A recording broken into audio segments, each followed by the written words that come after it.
Translating units of money can be a bit of a challenge. Sometimes it's not overly critical to the meaning of the passage, but there are times in which the actual unit of money is significant.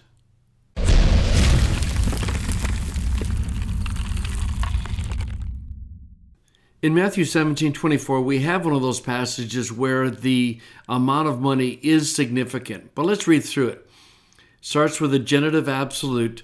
So after they arrive in Capernaum, then here's a sentence: those receiving or those collecting the didrachma. Now, what's a didrachma? Well, you can see over here, it is a double drachma, a 2 drachma piece, which is the amount of money that a Jew would pay for the temple tax, and it's equal to about half a shekel. Okay, that becomes important. So those receiving the didrachma came to Peter and said, "The teacher of yours," it's a question mark, "not pay the temple tax?" Really important. What are they expecting Peter to answer? They're expecting him to say yes, right? That's the function of in a question. So they expect him to say yes. And the story continues. And Jesus talks to him. And he said, "Go ahead and get a fish, open his mouth. And there you will find what's this? Stater. A stater, as you can see, is a silver coin that's equal to 4 drachmas. In other words, Peter was asked about the 2 drachma tax, and Jesus says to go find a fish that has a stater in it equal to 4 drachmas. In other words, the fish did not give too much money, did not give too little money. The fish coughed up, so to speak, just the right amount of money. So this is one of those situations where what a didrachma actually is pretty important. Check out some of the other translations. It's interesting to see what they do. The NIV says it's a 2 drachma temple tax. So they are interpreting the 2 drachma.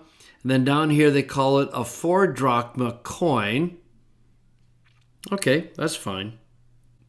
The NASB calls it a 2 drachma and then adds tax in italics. Interestingly, down in verse 27, they call it a shekel. ESV, 2 drachma tax. Shekel down here with an explanation. CSB, they just simply say temple tax. They completely leave out the fact that the amount of the money is stipulated. So down in 27, they simply have coin. NRSV, temple tax, coin. Net Bible, double drachma tax, 4 drachma coin, with all the normal footnotes that you would expect.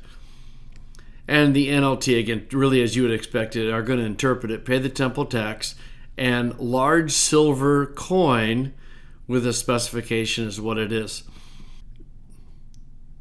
Translating units of money are a challenge, but in this particular passage, I think it is important to be a little more historically accurate, because while it does say, take it and pay the tax for both of us, the number clarifies that the fish supplied, God supplied through the fish, exactly the right amount of tax for Jesus and for Peter.